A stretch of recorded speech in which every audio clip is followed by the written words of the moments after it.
Holy shit! It's finally here! Star Wars The Force Awakens, continuing the original trilogy, not the prequels, the original trilogy with the original cast. Was it good? Was it good? Yeah. It was amazing! Was it? Yes, it was. This new movie obviously has the original cast of Harrison Ford, Mark Hamill, and Carrie Fisher, but it's introducing a new cast of Daisy Ridley, John Boyega, and Oscar Isaac. And Adam Driver as the villain. We can't leave him out. This movie blew my socks off. It was exactly what I wanted. It was exactly what I wanted to see in a new Star Wars film. It didn't have crazy fight scenes. It wasn't insane. It had that original feeling, but it was new. No, I completely agree with you. It was honestly new. It had some elements of the old, like I just said before, but it felt like new. Honestly, this movie is for the newer generation, and the old generation. It is for pretty much everyone. I have to say, Daisy Ridley killed it. Absolutely. Oof. She is unknown. I had a feeling she was going to be great. She absolutely just skyrocketed.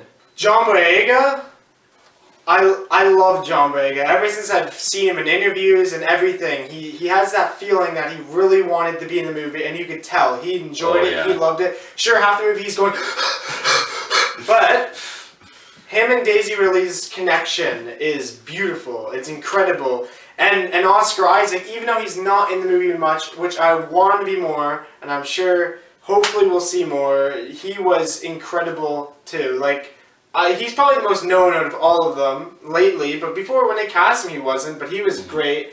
But there are scenes in the movie where John Boyega and Oscar Isaac will talk. I won't say how, but their friendship in 5 minutes is better than Obi-Wan's and Anakin's in the entire prequel trilogy. In 5 minutes. Oh, yeah. Alright, before I get into anything more, like I said, this is a non-spoiler review. We're not going to be spoiling anything.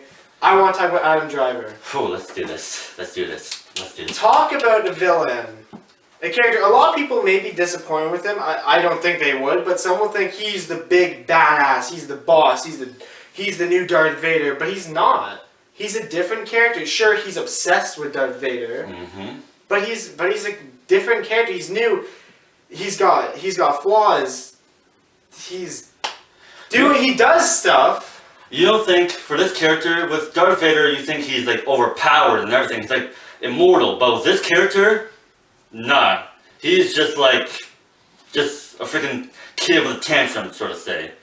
No, not really. Like, it's just, when you think about it, he is the only person who has a lightsaber in the entire First Order. People are scared of him. People are scared of him. When something happens, when he meets someone else who has the power of the Force, it's a lot for him, because he hasn't fought that before. He thinks he's the shit, but he's not. And it's incredible. Let's talk about, speaking of lightsabers, the fight scenes. The lightsaber battles are dirty, disgusting, they're cutting shit down. It's not flips and triple flips and shit. It's disgusting and beautifully filmed. And more importantly, it is not choreographed to be like a freaking ballet. Thank God Almighty. There is emotion, hatred, anger, everything. It's all there. It's everything you need. Oh my God. It was just so beautiful. It was honestly so beautiful. Oh my gosh, just thinking about that scenes, it just, oof. Now, like I said, there are a few flaws. The movie, of course, does have a lot of callbacks to A New Hope. Personally, it didn't bother me as much. I could see them, but I enjoyed them. I'm not going to say this is a perfect movie. A New Hope wasn't perfect, Empire wasn't perfect, and of course Jedi wasn't perfect, but to me, they hold near and dear my heart. I won't say this one was better than Empire, but I think it may take number two for me, and that's saying a lot. Going over New Hope, which is an incredible film, this being number 2 for me, that's saying a lot. Oh yeah. All right. I think it's time to rate it. Let's rate this stuff, man. All right.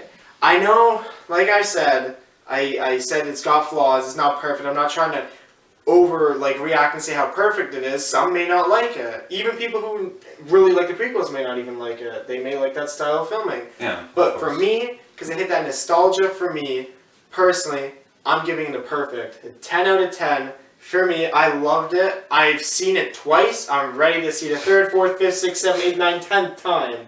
What I'm going to give this movie is a 9.5 out of 10. Obviously, it was perfect, but there were some flaws, and because of those flaws, I'm going to give it a little bit lower mark. Okay, well that is our review for Star Wars The Force Awakens. We definitely say you should go see this movie.